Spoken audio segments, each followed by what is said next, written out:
You're listening to the Scaling Culture podcast, where we sit down with thought leaders who share their experiences building incredible workplace cultures.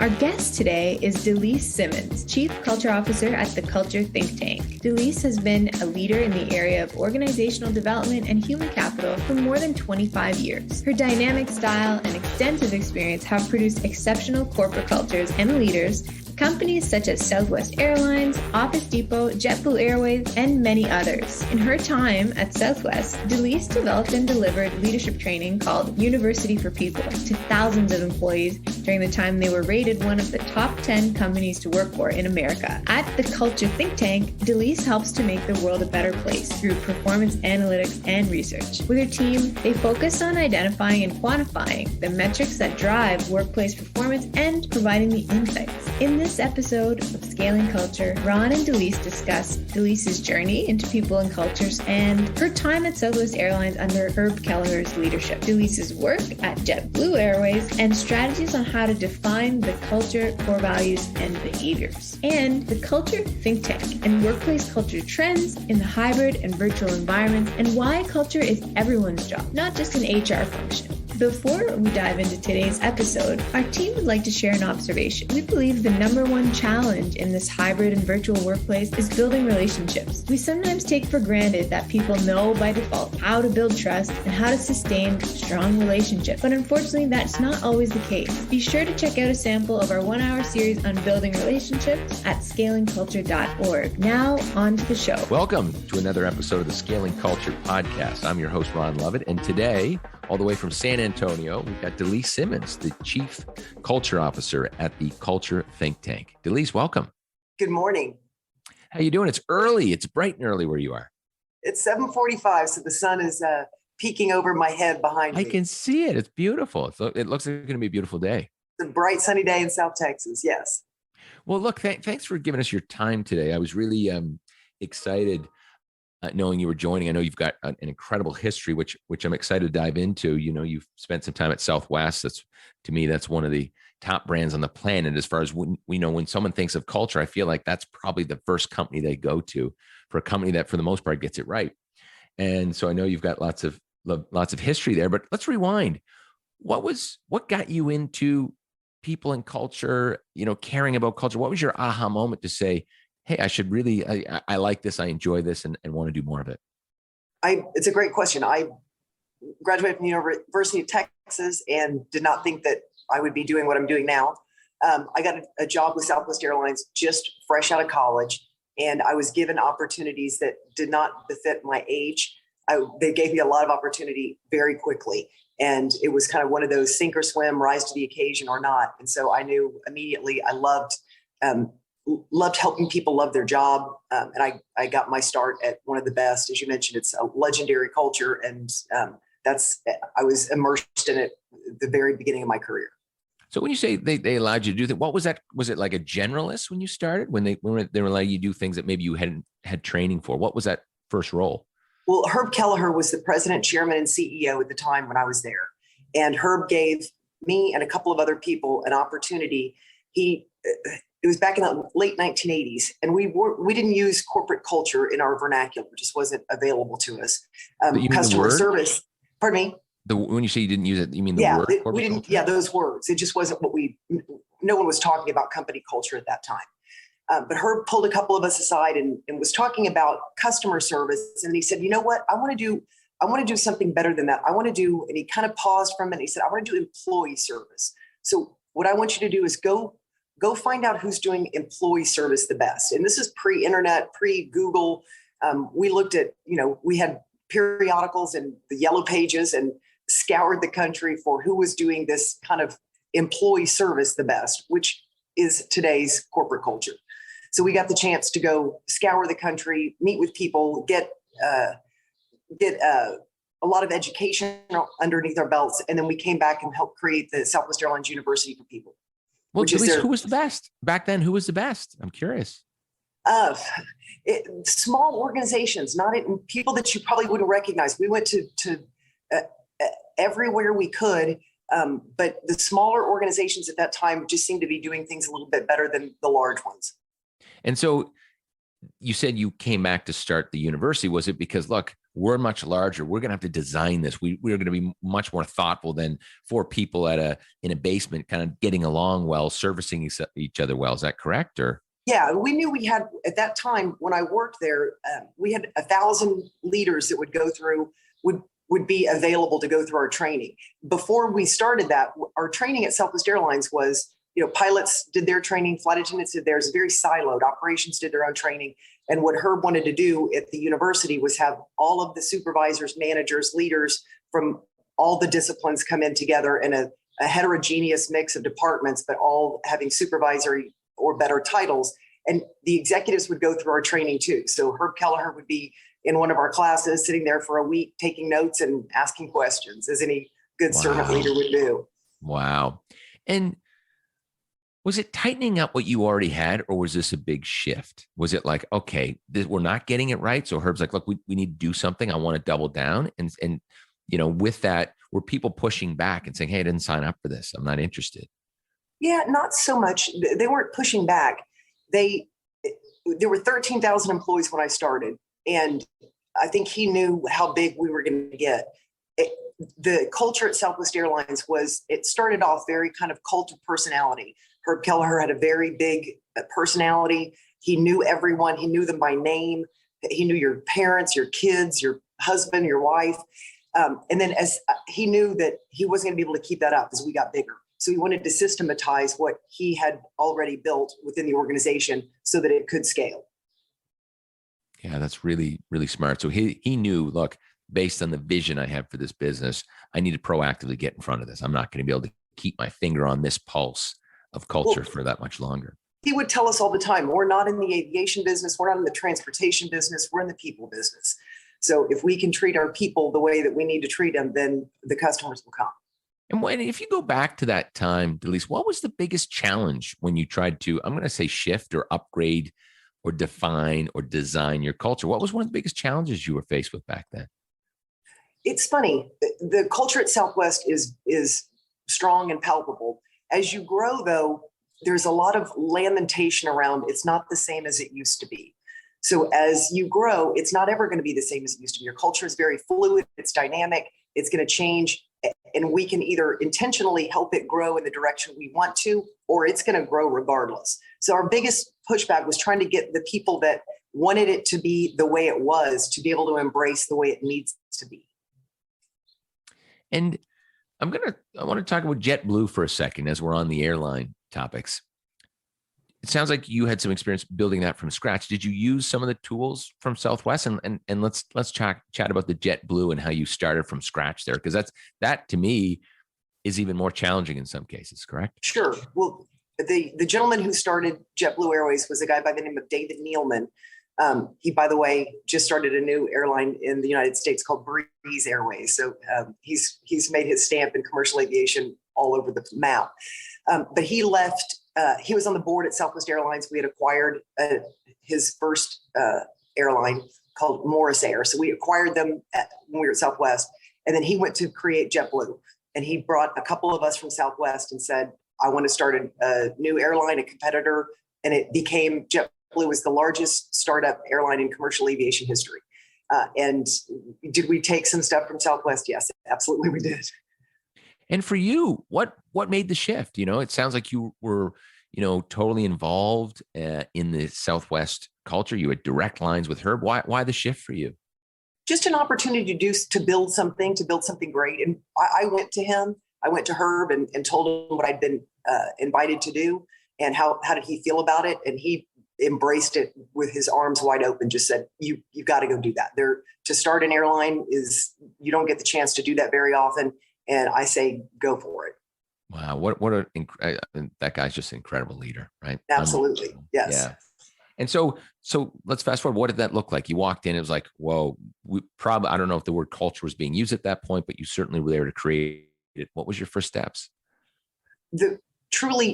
We wanted to hire the right people. So what we want, when you're hiring people to your culture, you know what your culture looks like.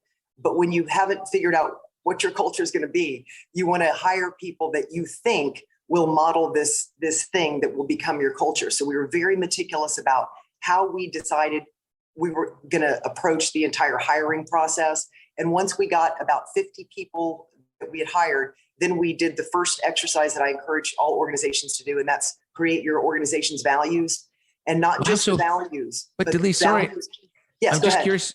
You actually hired and then created. That sounded backwards to me.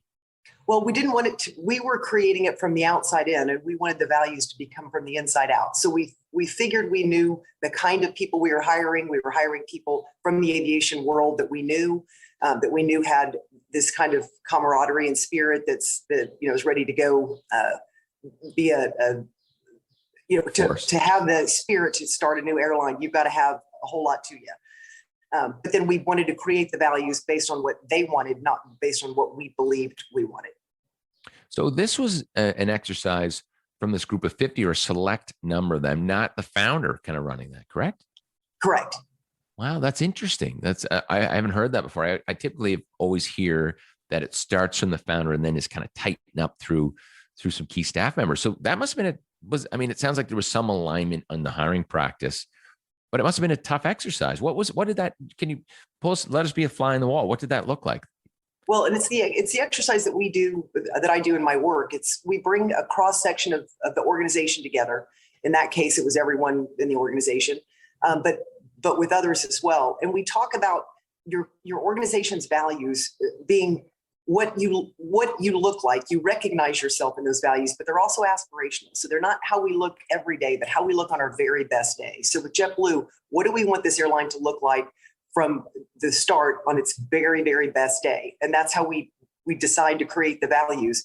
And the values are important, but more important than the values are the behaviors.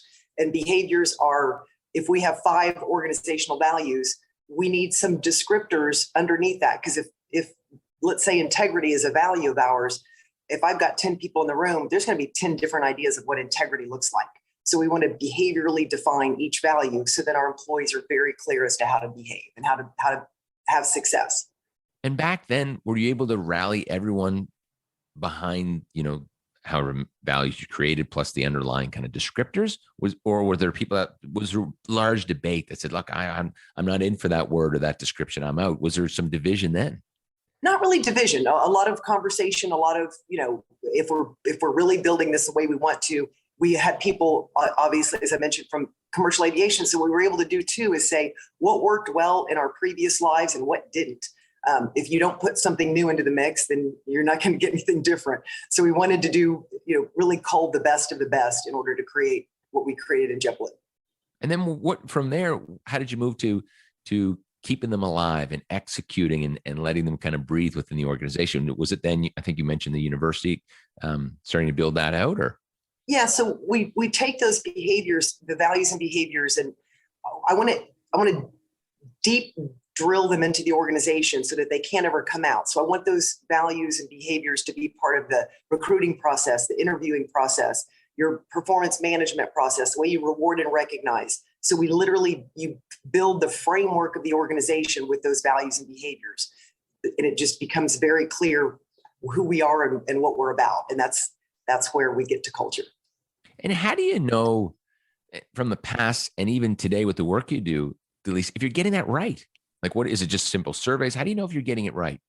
Well, before we didn't, and it was very anecdotal. And I think that's why culture is this kind of esoteric concept that people don't think that they can get their head around. But we've defined it in our world as the collection of the behaviors of the people within an organization is how we define culture. Now, how they behave is influenced by a lot of things. But what they do, the way that we actually behave with one another, with our customers, with ourselves, is how our culture is alive and breathing, is through those behaviors. So we know that we're getting it right if the behaviors are keeping our people happy, keeping them engaged, keeping our customers coming back, and keeping our employees growing within the organization. What are you seeing today? As I talk to leaders and even in my own business, it seems like, as everyone's trying to come to the end of this pandemic and there's, leaders are landing on hybrid, workplace cultures or workplace, commitments, I guess. Some people are all in, all out, 3 days, 2 days, shifts. I'm hearing so much. What are you seeing? What are the things that companies need to focus on to keep culture alive, because it is getting a little messy, you know? Well, the Culture Think Tank is where I'm the chief culture officer at the Culture Think Tank. We're a research organization. So we are researching what are the behaviors that are leadership behaviors that are moving the needle on culture the fastest. We also track, so we have a culture score. We can track the well-being of your employees. We can track the anxiety level of your employees, because anxiety is, one of the biggest predictors of employees not being happy and not sticking around. 75% of millennials have said that they have already left a job because of some mental health issue. So the well-being of our employees is very important. Now, our tool is we ask 5 questions. It takes fewer than 5 minutes, and we do it every month with our clients. They can do it quarterly, but the best results we're getting are monthly. And we ask these 5 questions, and it allows an organization to quantify their culture, to quantify their well-being, and then we can show them the behaviors necessary to move that needle on culture and well-being. So it sounds like a full cycle. You take the data and then provide some execution strategies on how to combat the challenges. Our dashboard gives an action plan. So leaders have in their hands an action plan every day, what they need to work on in order to improve their culture, improve well-being of their employees. It's a great tool, and I think it's important for us to keep our finger on the pulse, especially in this world where we're moving back into our workspace, or to your point, we're deciding to do it a little bit differently. So we want to know how our employees are doing along the way, because if we keep them engaged with us, then they'll in turn do what we want them to do for the organization, for our customers. Well, it's interesting. So pre-pandemic, my business, we were hybrid. So the pandemic didn't really bother us for the most part. But what I was noticing, and what I'm seeing with other organizations, is, there's this pull-push thing. And I'm curious your thoughts on this. So yes, I think there's a large amount of employees that want to work from home, but then there's this silo happening that they now don't get to build relationships. So there's this loneliness, which also causes burnout. Right. And so we're actually just going through our strategic planning session. We've got our 3rd day today, and we've been talking about being much more intentional about building relationships, because we don't have the water cooler talk.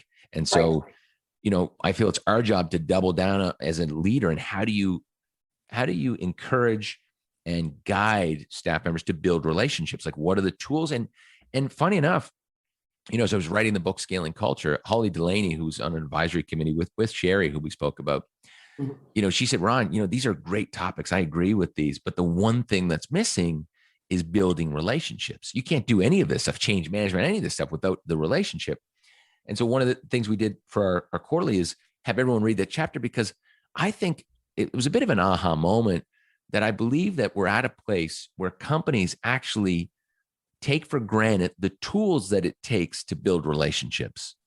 I just don't think, I think when you hire someone, you say, hey, Delise, welcome to the company. I assume you know how to build a relationship. I don't put you through like, this is how to build relationships. Here's the tools on how to build trust with someone. Here's the tools on how to listen really well. And I feel like now that might be coming back to the forefront, that this foundational thing that we always took for granted is now needed. What are your thoughts? Well, it's interesting. And I trust the Gallup research as being fairly gold. And, Gallup in their Q12, one of the questions that they've always asked to determine engagement is, I have a best friend at work. And that is a huge question in terms of how an employee feels committed to the organization. It's difficult to create that kind of relationship if you don't see anybody. So yes, I think it is data driven, that one of the reasons why people stay in a job is because they have somebody that they really trust that's a friend, and we've got to do things to cultivate those friendships. Part of it can happen too if we hire well. So if we hire people that fit the culture, then the chances of us connecting are better than if we have a bad hiring system that we're bringing people that don't really fit our culture. Makes it more difficult. I agree, but I still think in this environment, it's just naturally harder. So, our hiring practices stay the same, but if you and I are on the same team, but we never really spend any time, it's harder for our energy to connect like this. It just, and to have this becomes, at least I've found, in the video conferencing environment, it's 95% transactional. Maybe we say hi quickly because we jumped on the meeting early. Hey, how are you? Hey, nice sunshine behind you. But that's it. It's not like it was. Right. And I so, agree. Yes. If you and I were in the same space, it would feel different. We would get to know each other better, faster. So yes, to your point, having strategies around that for your organization is critical. Even if we've been through, the world has been through a 2-year shock, and just re-entering, even if we're back into our same workspaces, things changed. So we need to have our finger on that. I work on values-based cultures all the time. And if you would have told me that I would have said this 3 years ago, I would have said, no way. I think it's time to relook at our values, our organization's values, and say, do they still fit? Do they still work? They might. It might be, yes, we've done an assessment and we feel good about it. But I think you need to audit your values and see if they're still, what got you here might not get you there, just to make sure that we are on this right path. Yeah, I make sense. I mean, I think some people's view on values these are foundational things from the founder and they should never move. But it sounds like you and I are both in the belief that it's like your customer experience. You need to go back and upgrade, redesign, ensure that they fit the company you are today and the company you want to become, to your point on Southwest before. Yes. And one of the things, the trends that we're noticing in that area, the millennial generation and younger, one of the things they're looking for, or a couple of things they're looking for in a job. One is flexibility is obviously very important to them. They also want it to work for an organization that does something for their community. I don't mean to categorize the entire generation, but that is a trend from this generation. So one of the things we're seeing in values is organizations are adding a value to their foundational values that has something to do with giving back to the community, some philanthropic arm. And that's kind of the next iteration of values is, what are you doing beyond just your own job? What is your organization doing to be a good steward in your community? Well, I feel really good because one of our last values is servitude, gratitude. And in that, some of the language is giving back in our own ways. And we design it like that to not say, hey, we're behind this charity and you have to join us. It was, hey, everybody should be doing that, helping those who need. And so, yeah, good. I feel great about that. Good. That's where we need to be to attract good talent. And so let's go back to this, challenge that we were talking about, which is relationships. How are you guiding or if that comes up in the data through your customers that are using an app, what are some of here's what you should do to help with that? What are some of the guidance you're giving or seeing in some of the best practices for those who need to rebuild relationships at work? Well, the first thing that we do is to identify kind of where's the breakdown. So if relationships are the issue, we look at a couple of things. We look at things like trust, we look at fear, we look at anxiety, and identify where the breakdown is so that we're solving the right problem. I like to see organizations bring where they can, bring their people together at least in some intentional way on a regular basis. Now that might be every week for some organizations, it might be every quarter for other organizations, but that there is some intentionality of bringing people together to be together.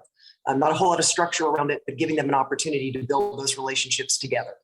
And I'm curious your thoughts on this too, because I think that cultures are fluid, and I always say to people, look, this is our culture, and I'm not saying that this is the right thing to do, but this is certainly the behaviors that we're looking for. And if it doesn't work for you, you should go find a place that does. Right. And so let's go back to hybrid work environments, because I'm having this conversation with lots of entrepreneurs, leaders, et cetera, where I'm kind of saying, look, if your belief is that people should be at the office, then double down, then put in your ads that this is a work from the office environment, because some people are going to look at that and say, that's why I'm leaving, because I want people back here. And so I'm kind of suggesting to some people that they double down in what they want. Don't, I think everyone's being very cautious right now. Oh my goodness, I'm on eggshells. What do I do? I'm saying double down. What do you think? Good advice, bad advice? I think it's good advice. I think it is.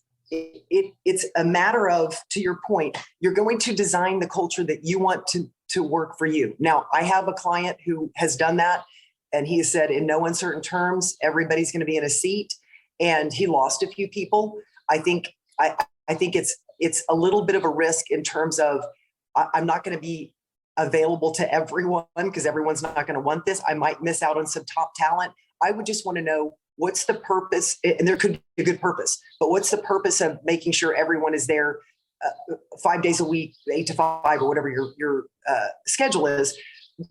I want to make sure that the reason that you're choosing to do that is because you believe it is truly what's going to make that organization gel and be great in what you do. Not what I don't want you to make that decision as a leader is because it's familiar to me and it's what I've always known. Therefore, I think it must be that. I think that would be a poor decision. So I think it depends. I couldn't agree more. I think you have to dig into, and I think everybody, whether it's work from home, whatever it is, needs to dig into that, because my follow-up question to some of those folks is, okay, so if this is your purpose, this is your BHAG and all these things that you want to achieve, and you can do that in a hybrid environment, are you happy? And well, the way that I heard this said the other day, and I can't say it enough because I think it's a good way to look at it. If the status quo wasn't the status quo, would you choose it? So break that down for me. If the status quo wasn't the status quo, would you choose it? Which means, just walk me through. I'm stuck on that for some reason. If a lot of times we are accepting where we are, but if we had the choice to choose where we are, or we have the choice to do something different, better, what would you choose where you are if you could? Or would you choose something different? Would you choose how would you mix it up? And, nothing changes if nothing changes. So if we want something to get better, we might have to introduce a little change. Yeah, absolutely. And I was thinking when you were talking about kind of upgrading and values and changes, and you think of I think one of the things that has come across globally, over the past few years is diversity inclusion. And to me, I was like, wow, we don't have that in our values. We probably need to look at that, Are you seeing people add that into their values? And Absolutely. What has been the biggest theme? Yeah. Yeah. That DEI is probably where we've needed the most shakeup, and just understanding what that means, what truly being diverse and being inclusive and what equity means versus equality. I just think we're not very well versed in that.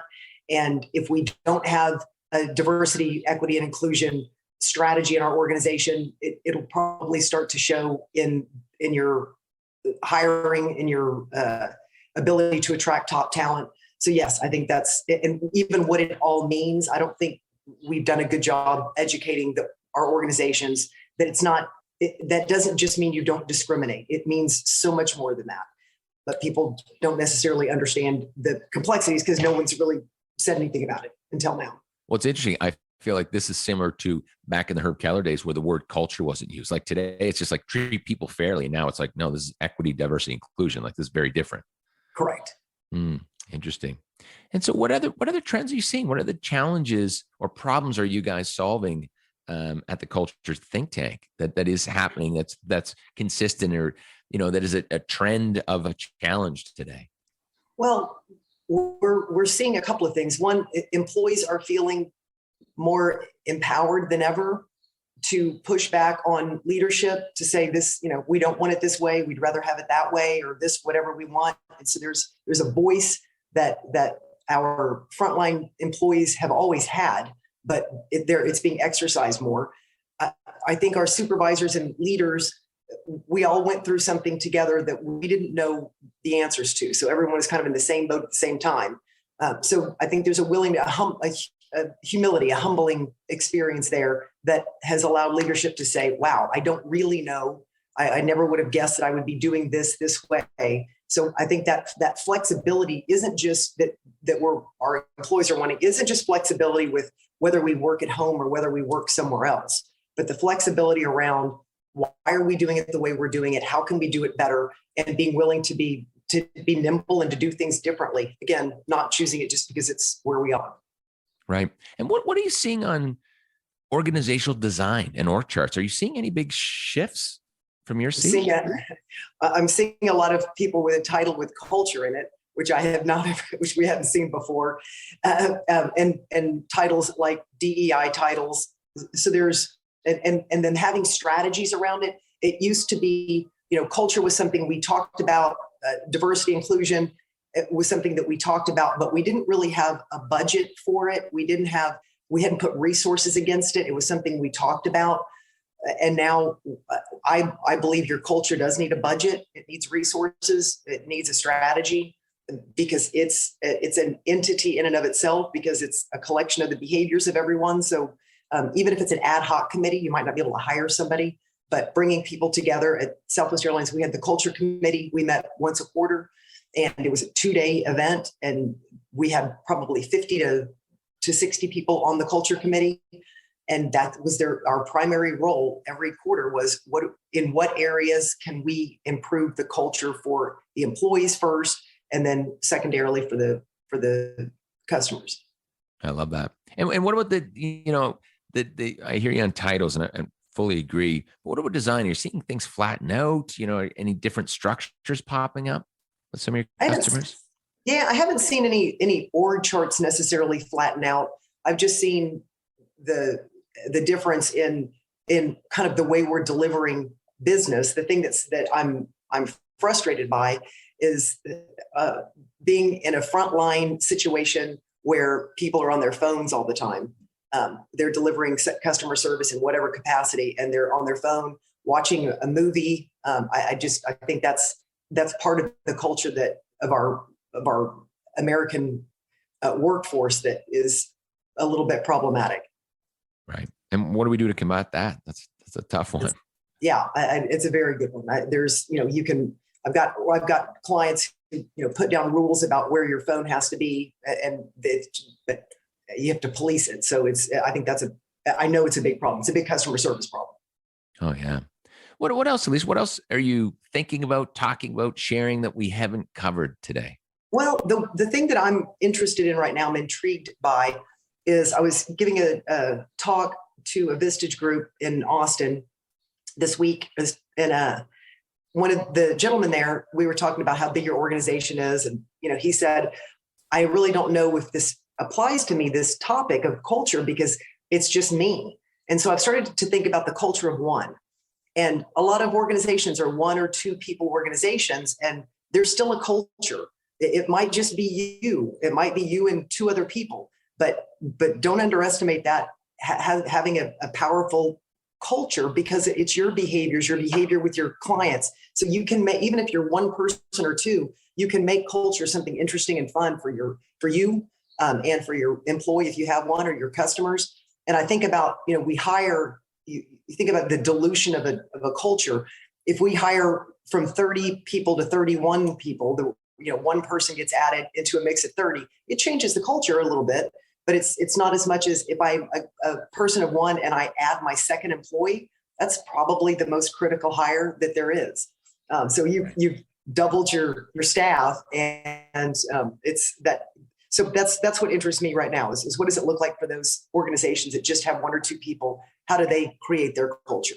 Well, that's interesting, and that's why I was, before the JetBlue story, when you said, we brought on 50 and then created, I was like, oh, geez, I feel like I'd have to undo some things there. And it sounds like you guys did have a strategy, but when I sold my first business in 2017, I took our old values and just dusted them off and upgraded them to what I wanted for the new company. So I didn't open the doors for my second business, my real estate company, without having our purpose, our values all kind of done and dusted. And then we continued to kind of upgrade. And I've had the discussion you had with the 50 folks years ago. I have that for the sub language to really tighten things up, so we are on the same page.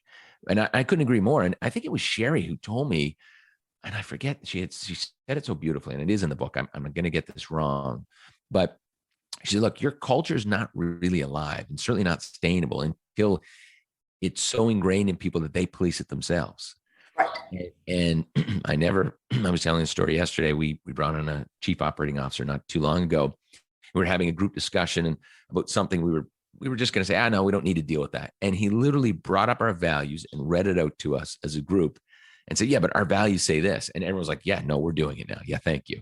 And I was so excited. I was like, wow, this is really, it's not just me anymore. People are calling me out. And to your point on the power of one, I think it should guide the leader's behavior. And if you're going to do it, you better be able to live by it. I think there's nothing worse than when a leader puts the values on the board and has the people and culture person push it out and doesn't live by them.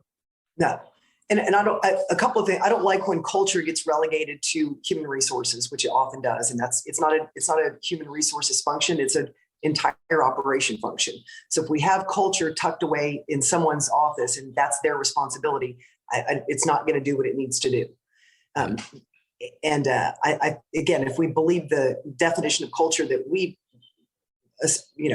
talk about being the collection of the behaviors of the people of the organization, it's everyone's job. Culture everyone has an equal part in it. Now, for our leaders, they need to your point, identify what are those behaviors that are working for our organization and illuminate that path for us. But once that path is illuminated, yes, to Sherry Conway's point, then we know which way to go. The leadership has pointed out the direction. Now we will police one another because it's ours. It's an egalitarian thing. We own it. We feel good about it.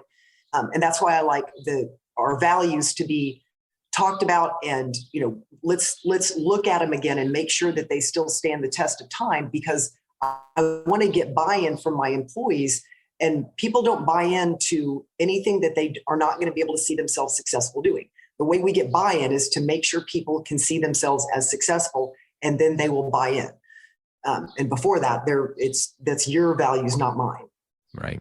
And it's funny. I think I'm just reflecting on recent conversations I've had, and probably kind of how I lead culture in some cases. And I'm certainly am harder on senior leaders in the organization. I have a bigger microscope on them. They need to show up and be really aligned. I'm using aggressive language, but I'm hoping they're so aligned with the culture so then they can live it and execute on it.